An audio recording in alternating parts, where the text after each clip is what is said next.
Hey guys, by the way, I smell great. I keep it sounds weird to use catch a whiff in a good way, because usually catch a whiff means you caught a whiff of something disgusting, right? But I keep smelling me and I smell good. It's not like I put on any perfume or anything, but I did use my dad's Aunt Patty, who I call Aunt Patty as well. She, a couple years ago, gave me this, I don't have it with me, but anyway, it's some shower gel or wash or whatever it's called, and I am loving it. It's the cleanest scent I've ever smelled, I would say, other than that traditional laundry scent. It's much like that, actually. I gotta figure out if they still make this. I love it. Anyway, hello everybody. That's a full minute of talking about how amazing I smell. Welcome to Me Reading Stuff. My name's Robin Renee O'Neill. I was born April 30th, 1977 in Omaha, Nebraska at St. Joseph Hospital at 8:58 p.m. That's a little bit about me. I'm a visual artist. That's what I do for a living. For anybody who's new, I make drawings. You can check them out at my website, robinoneal.com. I'll put a link in the description for you to find it. And this podcast is about me reading something to you and just kind of talking to you, kind of getting familiar, asking you questions, telling you things about me, telling you my worries and my hopes for you, and just getting into life business. That's kind of what we do here at Me Reading Stuff. There's no we, it's just me, and occasionally my dad. Other than that, you're just going to hear me talk for a while. So, I've been getting quite a few new listeners, so I thought I would just introduce myself to you guys. And to you old timers, welcome back. I wish you guys were in my house right now. Again, fall is in the air. The last 2 days, I've been cleaning like a maniac. Not even cleaning, organizing, and I don't know. It seems like my life and my house has just come together in the last couple of days. Like it's finalized. This is it. This is how I want it to look for the next 100 years. And I couldn't be happier. Anyway, it's just very cozy and sweet in here. I'm making a lasagna right now, so if my alarm goes off, I apologize, but I need to keep an eye on it, and I don't know how else to do that when I'm recording. So anyway, all this to say, I wish you guys were all just sitting in my living room with me. Right now, I'm in my studio, which is not as cozy. I mean, it's cozy. There's a couch, there's pillows, blankets, carpet, but the lights.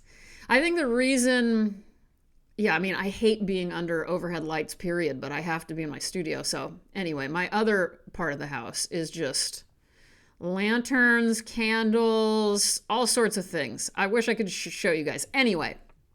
Let's start with some questions, and then I'll answer them too. Maybe just one question, actually, and a nice simple one that I was thinking about, which is it's kind of just a version of gratitude, but it doesn't give you those feelings of like, what did Robin just ask me to make a gratitude list? But I was thinking about this question because I found a photo of my last studio in Texas, and it was right before I took everything off the walls. So you see, the ghosts of all my old drawings kind of faintly on the wall. Since I work in graphite, you can kind of see, you definitely see the edges of it. So you see big squares and rectangles. And then I had written, tiny little notes on the wall occasionally. And one of mine that I saw before I had to paint over it was something like, as long as I have TV shows and movies to watch, I'll never kill myself. And that was it. It was very to the point, blunt. And I'll be honest, I still adhere to that. Like that might be the main reason I'm going to stick around for the long haul, whatever the long haul means for me. Because it drives me crazy every day how much I want to take in, So the question is, what are some of the things you care a lot about? Or what is one thing you care about? Like maybe that's it. Like what keeps you around? What little things keep you around? Simple things. I mean, you can say big things, smart things, dumb things, embarrassing things, whatever comes to mind. But for me, I have a lot of things, but I have to say TV is one of them, and TV shows especially. I think back then when I wrote that note, it probably even though TV shows have always been important, and maybe just said movies. Now I should have kept it out open. I found it on my computer, but anyway, I don't remember. It must have said both because, yeah. Well, anyway, yeah, you can just think them in your head, or you can reach out to me, tell me in my Instagram comments. The post doesn't have to be related to it. Or you can always write the podcast at mereadingstuff@icloud.com. I'd love to hear your answers. I'll answer what comes to mind for me, not just movies and TV. And you're probably going to roll your eyes if you listen before, because I'm sure the same thing. Like already, my number one that's coming to my head. Do I talk about like high quality toilet paper every fucking episode? That's how much I care about it. I think I do care that much, and I'm sorry, but yeah, so I'm a one-trick pony. I only talk about toilet paper, and what else? Feeling clean, I mentioned that. That is a great feeling, and I mentioned that earlier. That's how I love the feeling of being clean, which is why I cannot go camping with you. I cannot enjoy that because, I don't know, when I start feeling dirty, grimy, I've met a lot of people who like that feeling, and I cannot relate to that. I remember my old friend Shelby would always kind of say that. She's like, yeah, and I like it when other people start to appear and smell dirty. And I always found it so interesting. Shout out to Shelby out there. But I could not agree with her because I was just like, oh God, it drives me crazy. Kind of similar to all of this, private bathrooms are up there. That's not going to keep me around, though. Now I'm getting a little bit, but I do love private meaning I don't like public restrooms. So that's not a thing to keep you around, because actually the amount of times I have to use public restrooms just because I go out into the world occasionally, yeah, that makes me actually want to die. So I take that one back. Grocery stores I never go to the bathroom in the grocery store usually, because I usually go, to the grocery store close to my home, and I don't need to, but thank God. But, I love grocery stores. Forget about their bathrooms. Let's just talk about grocery stores. I am obsessed with grocery stores. I want to go to your grocery store. I want you to take me to your favorite grocery store, and I want you to take me to your least favorite grocery store. I want to hear about your grocery store. I want to hear if you have a favorite checkout person and bagger and cart picker-upper person, manager even, whatever. Tell me why you like it. Tell me why you go back there. I am just so obsessed with grocery stores. I have my favorite. It is a QFC. I had never had experiences with QFC until moving to Washington, but I love mine. And it's a Kroger thing. So that's why, because Kroger was my favorite down in Texas, besides Central Market, which was just insane. Lastly, I'm going to go with garlic powder. Garlic powder, the smell of it, the taste of it, the prevalence of it in everything I make. I cannot live without it. I am so into it, and I don't want to be without it. As long as garlic powder's around, I'm around. Yeah, man, I was trying to clean out something on my phone. Oh, maybe you guys saw this. If you follow me on Instagram the other day, I found this note. What did it say? Oh man, it's already erased from there. But it said something like, for some reason, it was a note on my phone to myself I wrote a couple years back that said code in all caps at the top. And then underneath it, it said something like, probably, although I just said prob or something. Prob, the most important thing to me is garlic powder. Or garlic powder is prob the most important thing to me. And that was the only thing in this note. I'm like, whoa, that distills me. New headstone. Garlic powder was the most important thing to her. I need to write that down. That really might be my headstone, even though I don't want to be buried. Garlic powder was the most important thing to her. You like how I'm just not even pausing it? You guys are here for me to write something down. Sorry about that.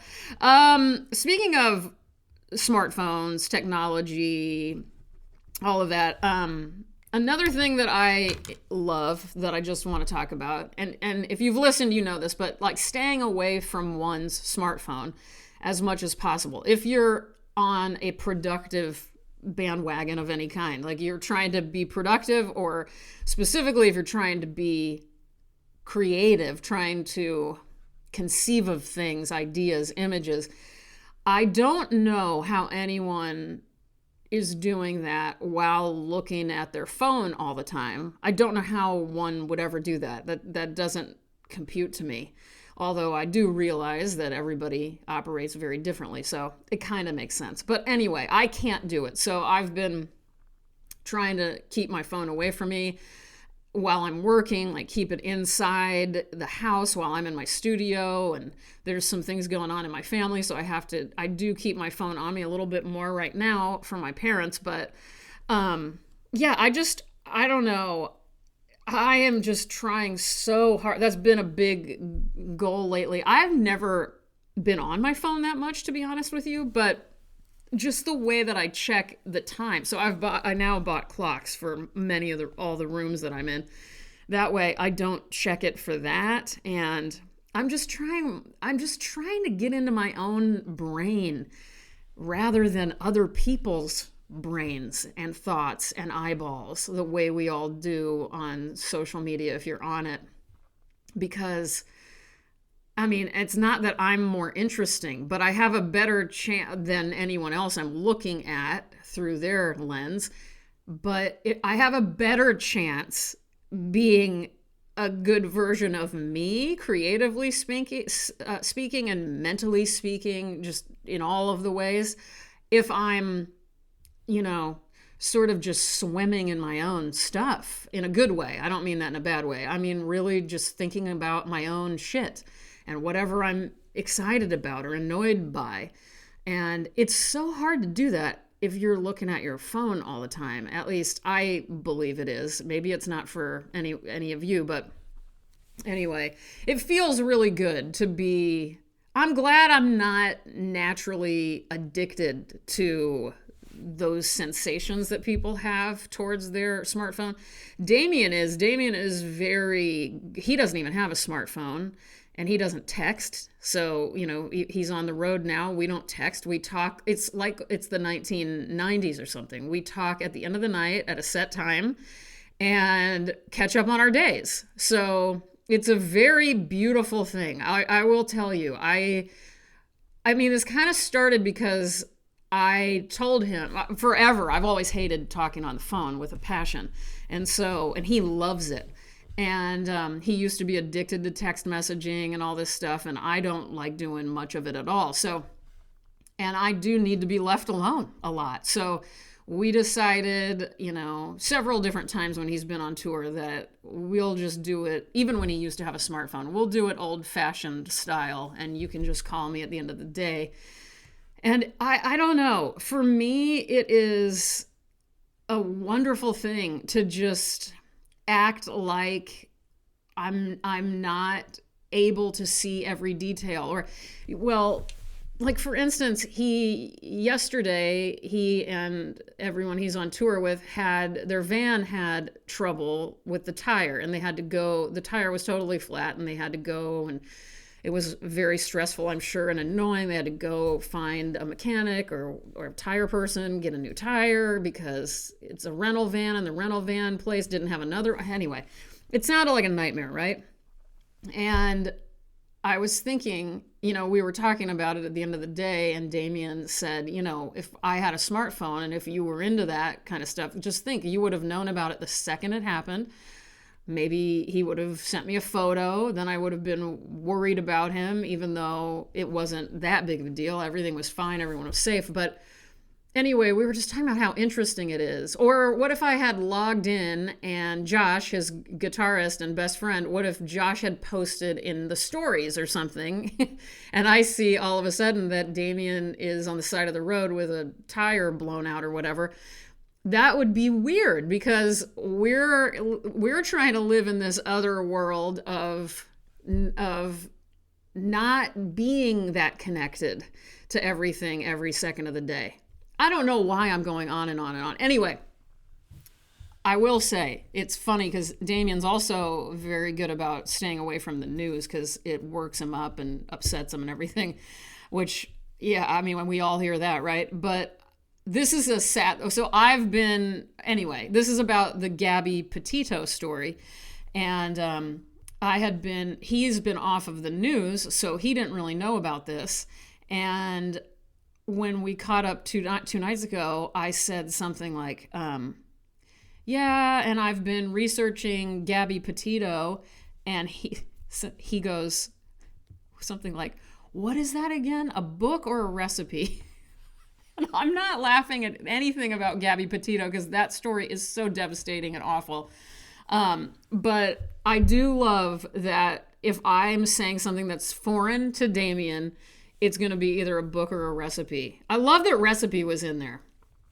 And yeah, I mean, if it wouldn't be morbid, I would name my next casserole after Gabby Petito. Maybe that isn't morbid. Maybe that's a nice thing. I don't know. But anyway, yeah. So that's how out of it Damien is, which, I mean, God bless him. I would love to. I'm not that out of this, and I won't be, but I do take breaks for full days and 2 days and sometimes even a week from the news. So if I ever seem out of it, that's why. I'm purposefully out of it. Okay.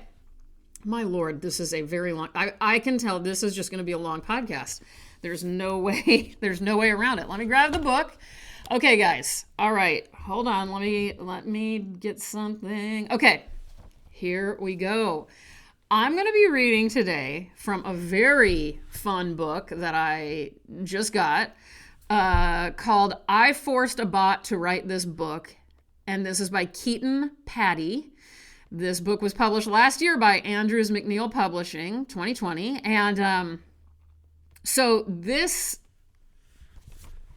guy, Keaton Patti, great name, by the way, is a writer for Jimmy Kimmel Live. He's written for McSweeney's, The New Yorker, The Onion, Marvel. It said Marvel. You name it, this guy's done it. And I guess he had been having bots write things for him because he thought it was always funny. I don't know a lot about bots, to be honest with you, but I do know what it sounds like when a bot writes me something, and I'm always obsessed. So for this book, I forced a bot to write this book. He had a bot write various things from wedding announcements, Amazon reviews, scripts for movies and TV shows. There's a Seinfeld episode he had a bot write. There's a Jeopardy episode he had a bot write. And let's see if I can find it.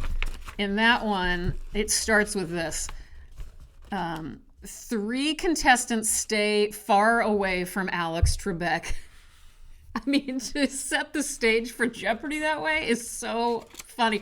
And obviously these are also funny, but they're also, they're arresting. They're very beautiful. And they feel like, especially the script part, those feel like a play that I've never seen but would love to see. Like I would die to see plays that are written the way these scripts are written.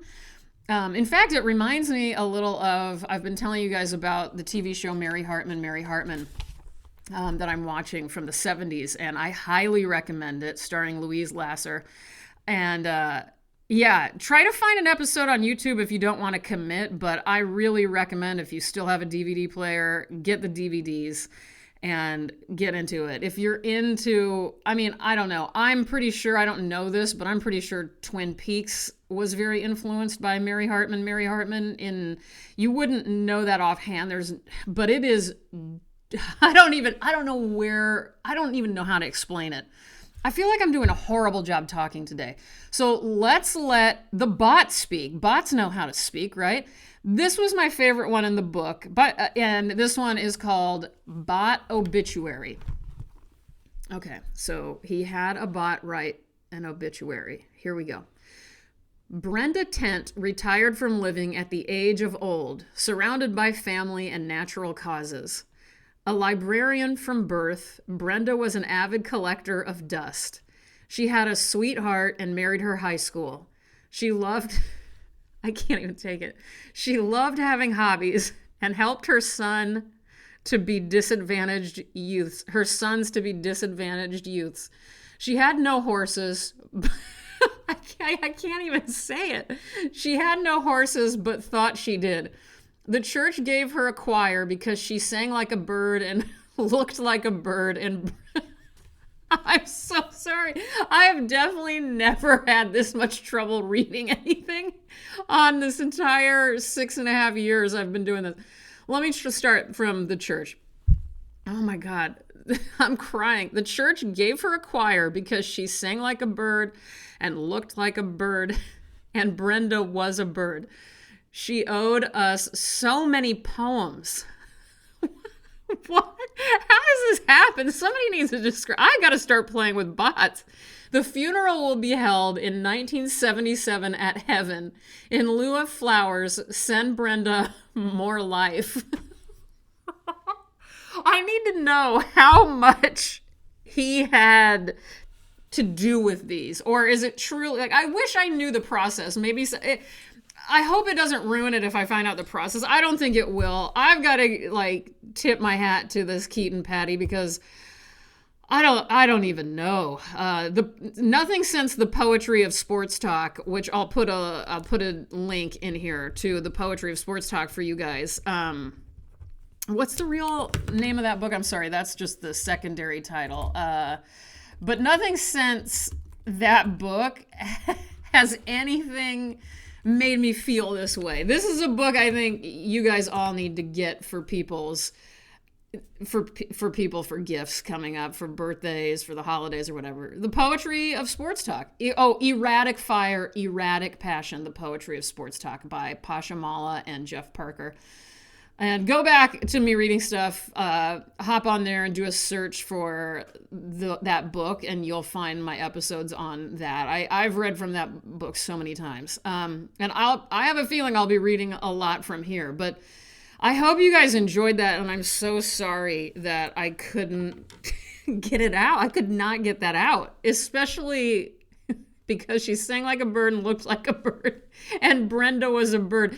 I think the thing about it is how Brenda was, how her name was in there again was the funniest part. Because think about it. The church gave her a choir because she sang like a bird and looked like a bird. And if it just said and was a bird, that's not as funny. It's funny because and Brenda was a bird. Not that I'm trying to like dissect comedy writing, but I know we have some comedy writers in this audience, and how you guys do this, I'll never know. And I fully worship the ground you guys walk on. All right, you guys, this is insane. I got to stop this. You guys always can check me out on Instagram at ROBYN_ONEIL. You can check out my website, look at my drawings. I'm about to do an overhaul on that website. So if you like it the way it is, soak it in now because that shit is going away. I need it to be a little bit different. So anyway, robinoneal.com and my shop. You guys can also always check out my shop. There's a few ceramics left, maybe only 2 ceramics left. I can't remember. The best one is left. Why does this keep happening? Do I have the worst ability to predict what people will like or what? There's this butter dish that is so insanely funny looking, and somehow that thing is still here in my studio. So if somebody's smart, they'll get on there and they'll buy that. Also, if you're interested in my drawings, you can always get my book, 20 Years of Drawing. You can get that through my website. And that's enough of the business. And let me close this out by, what do I want to do here? Have I already asked you a question? Maybe you need some advice. Maybe you need some advice from me. Why would anyone need advice from me? Say what you mean what you say. Just don't be mean when you say it. That's my greatest piece of advice. That's what's helped me the most in life. You gotta say what's on your mind, though, you guys. You just have to. But you can always find a nice way to say things. And yeah, that's my. I mean, maybe you don't always speak your mind, but you know what I mean. When it shines, it shines. That's a good one. When it shines, it shines. Like if something's not figured out now, don't worry about it. It'll be figured out when it needs to be figured out. Do you want to be right or do you want to be happy? Don't say right. because you're going to be miserable. Sometimes you do want to be right, though, right? I used to always want to be right, and now I really don't give a shit. We are what we repeatedly do. You guys believe that? You are what you repeatedly do. That's exactly who you are. So, do you like it or do you not like it? Because then change your ways, okay? If you don't like it, why don't you change that shit? That's an Aristotle quote, by the way. That is not... Everything else I told you was actually from my 12-step program. But I gave you a little Aristotle there, too. At least I think it's Aristotle. If it's not, I'm sorry. So what am I? If I am what I repeatedly do, I don't know what that is right now for me. I mean, it used to be all I did was worry. I was just a ball of nerves. Now I don't know what I am. Isn't that interesting? Maybe I'll never know again, and that's fine with me because I exhaust me. I know I'm tired a lot, although I had a little more energy the last 2 days, you guys. A little bit more. How great is that? Because, I mean, hello, to be 9.5 out of 10 in the exhaustion scale, that's pretty sad. Okay, anyway, you guys are hopefully being good to yourselves and to others, and unless those others are racist monsters. I'm thinking about each and every one of you and hoping you don't hate me for recording such a long podcast. I'm sorry. I just feel like I want to talk right now to you guys. I love you guys. Get the fuck out of here. Have a great night, and I'll talk to you next week. Oh shit, you guys, I'm back. Sorry, it's always creepy when I do this, isn't it? But I just, I was about to edit the music to the podcast, publish the episode, and I thought, I don't know if I said that I'll put a link in the description so that you guys can see where to buy this book. Anyway, I want you guys to buy this book. I forced a bot to write this book, AI Meets BS. This is by Keaton Patti, that's P-A-T-T-I. I'm going to link you directly to his website, and there's all sorts of options for where you can purchase it right there. So anyway, sorry, I never forget to do that, but I fear I forgot to. And let's face it, I'm about to eat lasagna. I'm not going to be in here editing and trying to stick this in a natural way, so it's going on the end. This is my PS, which I love postscripts. All right, PS, I love you.